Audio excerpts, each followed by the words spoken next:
श्री भगवान दास तोदी पीजी महाविद्यालय की पॉलिटिकल साइंस की ऑनलाइन क्लासेस में आपका पुनः एक बार हार्दिक स्वागत है, अभिनंदन है। अपन प्रीवियस क्लास में चर्चा कर रहे थे भीमराव अंबेडकर को लेकर के, और अपन ने उनके जो राजनीतिक जो विचार थे उनको जानने का प्रयास किया था। आज उन्हीं राजनीतिक विचारों की श्रृंखला को आगे बढ़ाते हुए लोकतंत्र के संदर्भ में जो अंबेडकर के विचार हैं उनको अपन आज जानने का प्रयास करेंगे कि वो लोकतंत्र को किस प्रकार से परिभाषित करते हैं, और बेसिकली वो लोकतंत्र की जो राजनीतिक लोकतंत्र है उसकी सफलता के लिए किस प्रकार से वो सामाजिक लोकतंत्र की स्थापना पे जोर देते हैं कि पहले सामाजिक लोकतंत्र मजबूत होगा तभी राजनीतिक लोकतंत्र जो है वो सफल हो सकता है। और किस प्रकार उन्होंने भारत के अंदर जब लोकतांत्रिक प्रक्रिया को जब अपनाया गया था, लोकतंत्र को अपनाया गया था, तो किस प्रकार से उन्होंने अपने विचार रखे थे कि भारत की जो वर्तमान जो परिस्थितियां हैं, आज़ादी के बाद जब लोकतंत्र को अपनाने की बातें चली थी तो उस समय उन्होंने माना था कि भारत की जो परिस्थितियां हैं वो लोकतंत्र को अपनाने के अनुकूल नहीं है, क्योंकि भारत में ब्रिटिश संविधान की जो अधिकतर जो प्रणालियां हैं उनको वहीं से ग्रहण किया गया है। तो वहाँ का जो परिवेश था, वहाँ की जो परिस्थितियां थी वो अलग थी और भारत की जो परिस्थितियां हैं वो अलग थी। लेकिन उसके बावजूद भी लोकतंत्र जो है वो किस प्रकार से सफल हो सकता है, उसके लिए उन्होंने किस प्रकार की जो आवश्यक शर्तें हैं वो भी अपने सामने रखी है। तो आज अपन लोकतंत्र को लेकर के अंबेडकर जी के जो विचार हैं उनको अपन जानने का प्रयास करते हैं।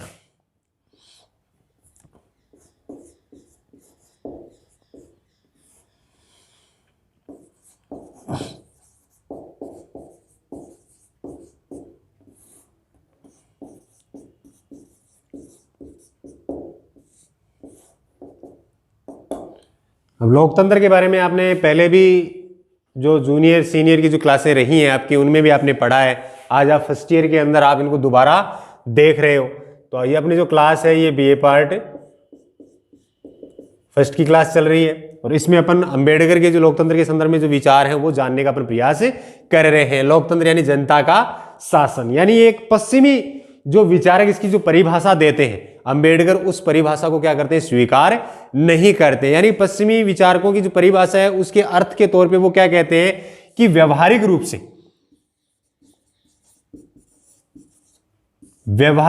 से जो शक्ति है, यानी शासन की जो शक्ति है, शासन करने की जो शक्ति है, वो व्यावहारिक रूप से तो आप चुने हुए प्रतिनिधियों में देख सकते हैं,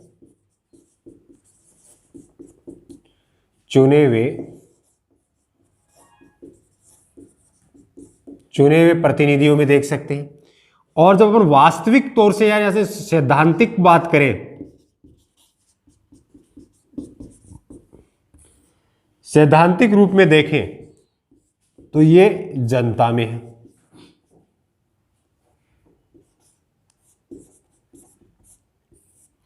अंबेडकर इस परिभाषा को किस प्रकार से स्पष्ट करते हैं अपन उसको समझने का प्रयास करते हैं। वो कहते हैं कि जो पश्चिमी विचारकों ने जो लोकतंत्र की को परिभाषित किया है, उसकी जो परिभाषाएं दी है कि जनता का, जनता के लिए, जनता के द्वारा जो शासन है, उसमें अपन जो देखते हैं उसके लोकतंत्र के प्रत्यक्ष और अप्रत्यक्ष, प्रत्यक्ष में जनता स्वयं शासन कार्यों में भाग लेती है और लोकतंत्र का जो अप्रत्यक्ष रूप होता है, यानी जब राज्य की जनसंख्या विशाल होती है, बड़ी होती है, तो ऐसी स्थिति में अप्रत्यक्ष रूप को अपनाया जाता है। तो वहां जनता स्वयं भाग न लेकर के पहले अपने प्रतिनिधियों का चुनाव करती है और चुने हुए प्रतिनिधि जो होते हैं वो जनता की उस शक्ति का प्रयोग करते हैं। तो यहाँ व्यवहारिक रूप से ये चुने हुए प्रतिनिधि जो है वो शक्ति का प्रयोग करते हैं। किसका प्रयोग करते हैं? शक्ति का प्रयोग करते हैं। और सैद्धांतिक रूप से अगर अपन देखें तो ये जो शासन की जो शक्ति है वो किस में निहित है? जनता में निहित है। ये पश्चिमी विचारकों के तौर पे इस चीज को परिभाषित किया जा रहा है। अंबेडकर क्या कहते हैं कि यहां सही अर्थों में सच्चे लोकतंत्र की स्थापना करने के लिए लोकतंत्र के अंदर, यानी जो प्रक्रिया है, प्रतिनिधित्व की प्रक्रिया है, लोकतंत्र में भागीदारी की बात है, प्रतिनिधित्व की बात है, उसमें सभी वर्गों को प्रतिनिधित्व मिलना चाहिए, तभी सच्चे अर्थों में लोकतंत्र की स्थापना होगी। यानी कि लोकतंत्र के अंदर अंबेडकर के जो विचार हैं उसमें वो कहते हैं कि सभी वर्गों को,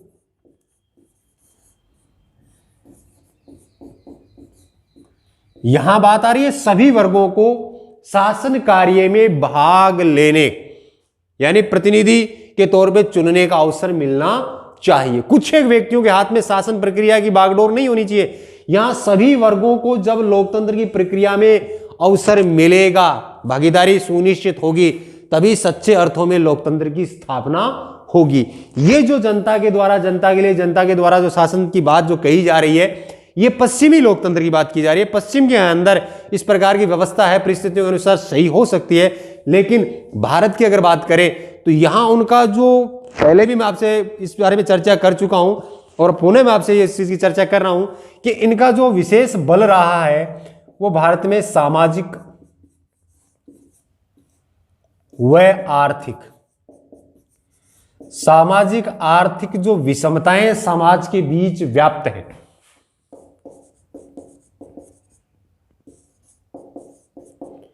इन विषमताओं को वो क्या करना चाहते हैं, समाप्त करना चाहते हैं। यानी सबसे पहले समाज के बीच जो सामाजिक विषमताएं हैं, ऊंच नीच का जो भेदभाव है, अस्पृश्यता का जो भेदभाव है, ये समाज के बीच बंद होना चाहिए, इसको समाप्त किया जाए, उनका पूरी तरीके से उन्मूलन किया जाए। इसके बाद आर्थिक रूप से जो समाज के बीच जो अमीर और गरीब की जो खाई है उसको कम किया जाए, उसको बिल्कुल से समाप्त किया जाए। इस प्रकार की चर्चा जो अम्बेडकर करते हैं। तो बेसिकली जो बल जो है उनका वो सामाजिक और आर्थिक विषमताओं को दूर करने पे है, और वो इसी चीज पे बल देते हैं कि कोई भी शासन सत्ता, कोई भी सरकार का निर्माण करता है तो ऐसी स्थिति में उस सरकार का यह प्रमुख दायित्व है कि वो समाज के बीच इन सामाजिक और आर्थिक विषमताओं को दूर करने का प्रयास करे और उनके जो नैतिक आदर्श हैं, समानता, स्वतंत्रता, बंधुत्व, इनकी स्थापना की जाए सच्चे अर्थों में। तो इस प्रकार वो लोकतंत्र के लिए इस चीज को क्या करते हैं, स्वीकार करते हैं। तो यानी लोकतंत्र के रूप में वो सभी वर्गों की भागीदारी की बात करते हैं कि सच्चे अर्थों में लोकतंत्र तभी सफल हो सकता है जब सभी वर्गों की भागीदारी लोकतंत्र की इस प्रक्रिया में सुनिश्चित होगी। तो यहां सभी वर्गों की वो बात कर रहे हैं। इसके अलावा अपन और आगे बढ़ते हैं तो अंबेडकर ने ब्रिटेन की जो संसदीय जो लोकतंत्र की जो स्वरूप है, यानी संसदीय जो पद्धति थी, उस पद्धति का उन्होंने क्या किया था, समर्थन किया था। संसदीय पद्धति का उन्होंने क्या किया है, समर्थन किया है। अर्थात संसदीय पद्धति में जो कार्यपालिका होती है उसमें खुली चर्चा होती है, वाद विवाद होता है, विचार विमर्श होता है। तो इसलिए वो संसदीय पद्धति का क्या कर रहे हैं, समर्थन कर रहे हैं सब। और इसके लिए वो दो पहलू अनिवार्य मानते हैं। संसदीय जो पद्धति है उसके समर्थक हैं और साथ में उसके दो पहलुओं की चर्चा करते हैं। और उन दो पहलुओं की अपन चर्चा करें तो यहां संसदीय पद्धति के जो दो पहलू उन्होंने अनिवार्य रूप से स्वीकार किए हैं, उसमें पहला है कानून का शासन, या अपन कह सकते हैं विधि का शासन। शासन विधि यानी कानूनों के द्वारा शासन किया जाएगा। दूसरा आता है वही बात सामाजिक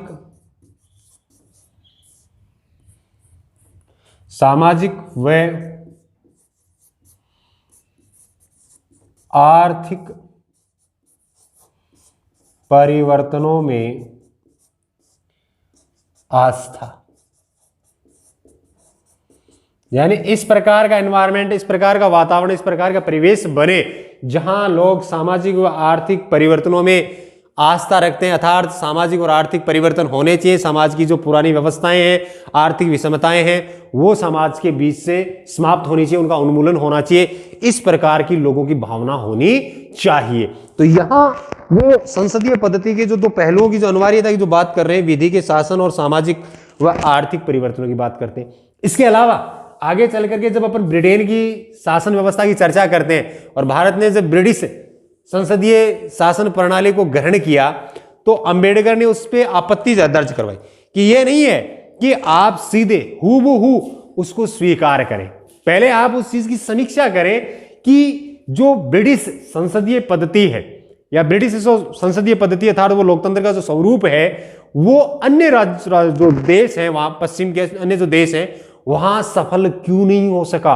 उन कारणों की तलाश करें और फिर उनमें जो कमियां हैं उन कमियों में सुधार कर करके उसे भारत में लागू करें। इसलिए उन्होंने इस संदर्भ में अपनी जो आपत्ति है उसको भी उन्होंने दर्ज करवाया था। उन्होंने इस पे आपत्ति भी दर्ज की थी कि संसदीय जो पद्धति है उसमें जो विधि के समक्ष समानता की बात की जा रही थी, तो विधि के समक्ष समानता यानी विधि के समक्ष सभी को समान माना गया, लेकिन जो भारतीय समाज के अंदर सामाजिक और आर्थिक जो विषमताएं हैं उनका उन्मूलन किए बगैर विधि के समकक्ष समानता की बात को स्वीकार करना सही नहीं होगा। इस चीज पे उन्होंने बल दिया था। तो अपन आगे चलकर के इस चीज की चर्चा करते हैं कि उनकी जो आपत्ति रही है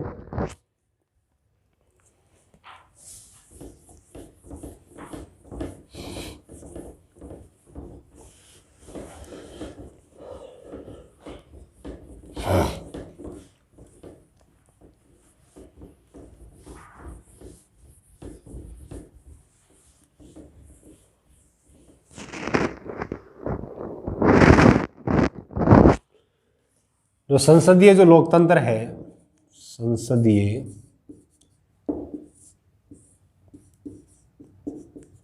लोकतंत्र यानी ब्रिटिश संविधान से या ब्रिटिश प्रणाली से संसदीय लोकतंत्र को हूबहू ग्रहण करने में उन्होंने आपत्ति दर्ज करवाई थी कि पहले उन कारणों की तलाश की जाए कि यह जो लोकतंत्र का जो रूप है यह अन्य पश्चिमी राष्ट्रों के अंदर सफल क्यों नहीं हो सका, उसके पीछे कारण क्या है वो हमें तलाश करने होंगे और उसके बाद उसे भारत के अंदर लागू किया जाए। तो इस चीज की वो चर्चा करते थे। संसदीय लोकतंत्र में उनकी जो आपत्ति है, आपत्ति में सबसे पहले आता है विधि के समक्ष समानता। अब विधि के समक्ष समानता के अंदर सबसे बड़ी जो बाधा उन्होंने बताई थी, बाधा की जो चर्चा की है उसमें सामाजिक रूप से और आर्थिक रूप से जो विषमताएं हैं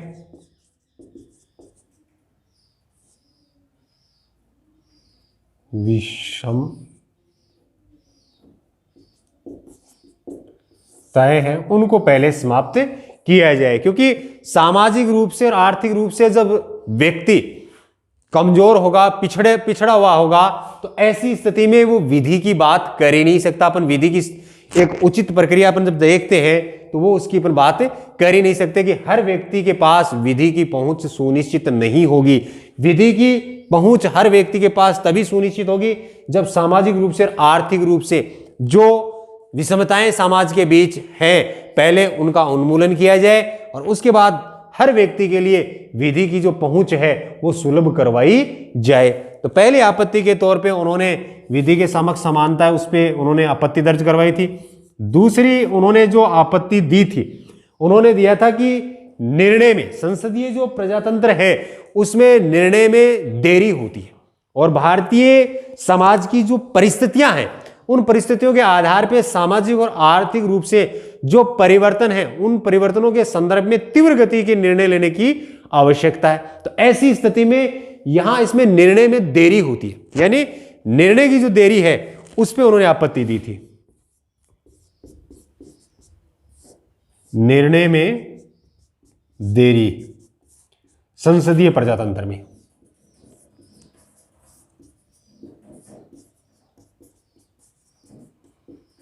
कि संसदीय प्रजातंत्र में निर्णय लेने में देरी होती है, इसलिए इस पे विचार किया जाए कि भारत की जो परिस्थितियां हैं उनको ध्यान में रखते हुए, क्योंकि भारत में सामाजिक और आर्थिक रूप से जो स्थितियां हैं वो अनुकूल नहीं है, अर्थात इनमें जो अपन दूरियां देखते हैं, विषमताएं देखते हैं वो बहुत ज्यादा हैं। तो ऐसी स्थिति में इनको दूर करने के लिए तीव्र गति के साथ निर्णय लेना पड़ता है और तीव्र गति के साथ जब निर्णय लिया जाता है तो ऐसी स्थिति में लोगों की जो आस्थाएं हैं वो इस प्रकार से बने, लोगों की भावनाएं इस प्रकार से बने, इस प्रकार का वातावरण बने कि लोग उनमें तीव्र गति के साथ जो निर्णय लिया जाता है सामाजिक परिवर्तन के लिए, आर्थिक परिवर्तन के लिए, तो उसको स्वीकार करें। इस प्रकार का पहले एक वातावरण बनाया जाए। तो इस प्रकार उन्होंने इससे संसदीय प्रजातंत्र में है जो उन्होंने इस प्रकार से अपनी आपत्ति जो थी वो उन्होंने यहाँ पे दर्ज करवाई थी। तो आप साथ साथ में अपनी नोटबुक में है ये चीजें जो है बहुत इंपॉर्टेंट है, क्योंकि आपको ये ध्यान में रखना है कि लोकतंत्र को जब परिभाषित अंबेडकर ने किया था तो उन्होंने किस प्रकार से लोकतंत्र को परिभाषित किया था? उन्होंने पश्चिमी जो परिभाषाएं उनको बिल्कुल से अस्वीकार कर दिया था। पश्चिमी विचार जो परिभाषाएं हैं वो कहती हैं कि जनता का जनता के द्वारा जनता के लिए शासन था, जिसमें व्यवहारिक रूप से देखें तो चुने हुए प्रतिनिधि शक्ति का प्रयोग करते हैं और सैद्धांतिक रूप से देखें तो शक्ति जो है जनता के पास रहती है, और जनता जो है वो चुनाव की प्रक्रिया जब होती है उस समय एक बार वो भाग लेती है और अपने प्रतिनिधियों का मूल्यांकन करती है। ये बात कही थी। लेकिन वो कहते हैं कि यहां लोकतंत्र के अंदर क्या है, लोकतंत्र में सभी वर्गों को प्रतिनिधित्व मिलना चाहिए, इस चीज पे वो विशेष बल देते, सभी को इसमें प्रतिनिधित्व जो है वो मिलना चाहिए। इसके अलावा अपन आगे चर्चा करते हैं कि लोकतंत्र की सफलता के लिए आवश्यक शर्तें, यानी कि यहां लोकतंत्र की सफलता के लिए आवश्यक शर्त जो है वो क्या क्या होनी चाहिए, अर्थात किस प्रकार की जो बाधाएं हैं वो भारत में अपने को देखने को मिलती हैं, तो पहले उनको दूर किया जाए तभी लोकतंत्र जो है वो सफल हो सकता है। तो यहां अपन देख लीजिए लोकतंत्र की सफलता की शर्तें क्या क्या रखी है कि भारत में लोकतंत्र सफल कैसे हो सकता है, उसकी क्या क्या शर्तें हैं वो आप देख लीजिए। इसमें पहला आता है कि भारत की जो वर्तमान जो था परिस्थिति की बात कर लीजिए अपन, परिस्थितियां, और यहां लिख लीजिए वर्तमान। वर्तमान का मतलब उस समय जब भारत स्वतंत्र हुआ था उस समय की स्थिति की चर्चा की जा रही है। तो पहली शर्त उन्होंने ये रखी थी कि भारत में लोकतंत्र को अपनाने के लिए वर्तमान जो परिस्थितियां हैं वो उसके अनुकूल नहीं है, क्योंकि भारत में लोकतंत्र को अगर अपनाया जाएगा तो पहले सामाजिक और आर्थिक जो विषमताएं हैं उनको समाप्त करना होगा। जब तक उनको समाप्त नहीं किया जाएगा तब तक भारत में लोकतंत्र सफल नहीं हो सकता। तो ये जो परिस्थितियां मैंने लिखी है, वर्तमान जो शब्द मैंने यहां पे लिखा है, ये उस दौर की बात कर रहे हैं जब भारत 1947 में आजाद हुआ था। उस समय जब भारत का संविधान बन रहा था, उस समय उन्होंने जब लोकतंत्र को अपनाने की चर्चा चल रही थी संविधान सभा के बीच, तब उन्होंने अपने विचार रखे थे कि भारत के अंदर लोकतंत्र तभी सफल होगा, उसके लिए परिस्थितियों की आवश्यकता है कि कुछ इस प्रकार की परिस्थितियां बने ताकि लोकतंत्र जो है वो सफलतम रूप में भारत में एक सहायक कारगर के तौर पे, एक शासन व्यवस्था के तौर पे अपन उसको देख सकते हैं। लेकिन ये सफल तभी हो सकता है जब भारत की वो परिस्थितियां, सामाजिक और आर्थिक जो विषमताएं जो हैं उनको दूर करने का प्रयास जो है वो पहले किया जाए। तो उनकी बात वो यहां पे कर रहे थे। दूसरी उन्होंने बात रखी थी कि भारत में व्यक्ति पूजा अर्थात भारत के लोग जो हैं वो व्यक्ति पूजा के प्रति, यानी एक व्यक्ति को इस प्रकार का कार्य कर दे, कोई इस प्रकार का, वो उन्होंने खुद कहा भी था कि कोई इस प्रकार की कोई घटना है, इस प्रकार का कोई लेख आलेख कर देता है, कोई कार्य करता है अजीबोगरीब, तो यहां मान लीजिए कि दूसरे देश उसको पागल करार दे रहे हैं और भारत जैसे राष्ट्र में लोगों की भक्ति इस प्रकार की होती है, आस्था इस प्रकार की होती है कि उनको संत महात्मा बना दिया जाता है। तो इस प्रकार उन्होंने कहा कि लोगों के अंदर जो व्यक्ति पूजा की जो भावना है उससे ऊपर उठ करके राष्ट्र के सही निर्माण के लिए, सही व्यक्ति के चुनाव के लिए किस प्रकार से वो निर्णय ले सकते हैं, इस प्रकार का वातावरण वहां पे बनना चाहिए। ये नहीं है कि वो व्यक्ति उसके प्रति आस्था रख रहे हैं और वही व्यक्ति है वो सालों से उन्हीं पे शासन कार्य कर रहा है। तो यहाँ हर व्यक्ति को अवसर मिलना चाहिए, जो योग्य है उस व्यक्ति को इसमें भाग लेने का अवसर मिलना चाहिए। तो उन्होंने व्यक्ति पूजा को नकारा है कि व्यक्ति पूजा की जब तक भावनाएं, आस्थाएं लोगों के साथ जुड़ी रहेंगी तब तक लोकतंत्र सफल नहीं हो सकता। कि लोकतंत्र में इस प्रकार के प्रतिनिधित्व भेजिए आप जो अपने प्रतिभा के बल पे आप में एक नया बदलाव, एक समाज में एक नया बदलाव स्थापित कर सकते हैं। तो उस चीज पे उन्होंने इस चीज पे बल दिया था कि व्यक्ति पूजा है वो नहीं होनी चाहिए। इस चीज का उन्होंने खंडन भी किया था। इसके अलावा जाति प्रथा, यह भी एक बाधक के तौर पे है भारत में। भारत में जो जाति प्रथा है अनेक जाति उपजातियों में बटी हुई है, जिसमें एक जाति जो होती है वो अपने आप को ही, अपनी जाति के लोगों को ही ऊपर उठाने का प्रयास करती है, दूसरी जाति के लोगों से संकीर्णता रखती है या उनसे जलेस की भावना रखती है। तो इस प्रकार की जो चीजें हैं वो जब तक समाप्त नहीं होगी, अर्थात जाति व्यवस्था जब तक समाप्त नहीं होगी तब तक आप लोकतंत्र को सफलतम रूप में यहाँ पे स्थापित नहीं कर सकते। तो इस प्रकार की उन्होंने जो भारत की जो परिस्थितियां थी उनको ध्यान में रख करके इस प्रकार की बातें उन्होंने यहाँ पे कही थी। इसके अलावा जो है वो अपन देखते हैं कि लोकतंत्र के सफलतम रूप के लिए उन्होंने किस प्रकार के प्रयास जो रहे वो किए थे सफलता के लिए। तो यहाँ पहला प्रयास था, उनका बल था सामाजिक लोकतंत्र।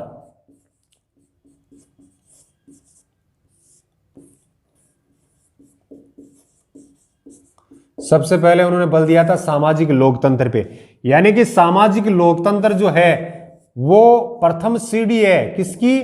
राजनीतिक लोकतंत्र की। राजनीतिक लोकतंत्र की पूर्व शर्त जो है उन्होंने सामाजिक लोकतंत्र की रखी है, अर्थात सामाजिक लोकतंत्र की स्थापना से ही राजनीतिक लोकतंत्र मजबूत होगा। और सामाजिक लोकतंत्र में लोगों के जो समाज के लोग हैं उनके मध्य जो जाति व्यवस्था के आधार पे, अस्पृश्यता के आधार पे, अंधविश्वास परंपराओं के आधार पे जो विषमताएं बनी है सबसे पहले उनको समाप्त किया जाए। समाज में एक सौहार्द का वातावरण जो है उसका निर्माण किया जाए और एक सशक्त सामाजिक लोकतंत्र का निर्माण होगा, तभी आप राजनीतिक लोकतंत्र की बात कर सकते हैं। इसके अलावा दूसरी चीज उन्होंने रखी थी बहुमत की।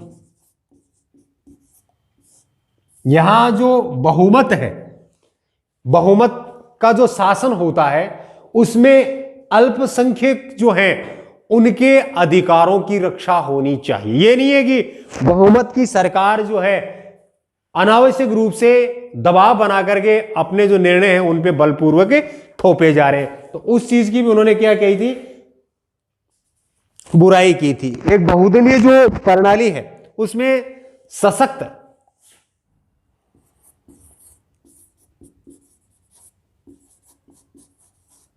बहुदलीय प्रणाली में सशक्त विपक्ष की बात कही थी और जनमत जागरूकता की बात कही थी। ये उन्होंने कुछ लोकतंत्र के लिए आवश्यक कार्य बताए थे कि बहुमत का शासन है, शासन प्रक्रिया बहुमत के आधार पे, उसमें अल्पसंख्यक के हितों की भी रक्षा होनी चाहिए, बलपूर्वक निर्णय नहीं थोपे जाए जाना चाहिए। इसके अलावा बहुदलीय जो प्रणाली है इस प्रणाली में सशक्त विपक्ष होना चाहिए। शासन सत्ता जो है बहुमत के हाथ में है, लेकिन जब तक सशक्त विपक्ष सामने नहीं होगा तो विपक्ष जो सत्ता पक्ष जो है वो अपने नीति, अपने गलत कार्यों को हमेशा क्या है? छुपाता रहेगा। तो ऐसी स्थिति में जब सशक्त विपक्ष होगा तो वो सत्ता पक्ष की जो भी कमजोरियां रही हैं, जो भी उसके गलत कार्य रहे हैं, वो जन समुदाय के सामने रखेगा और सरकार पे निरंतर दबाव रखेगा, जिससे सरकार निरंतर संवेदनशील होकर के कार्य करेगी।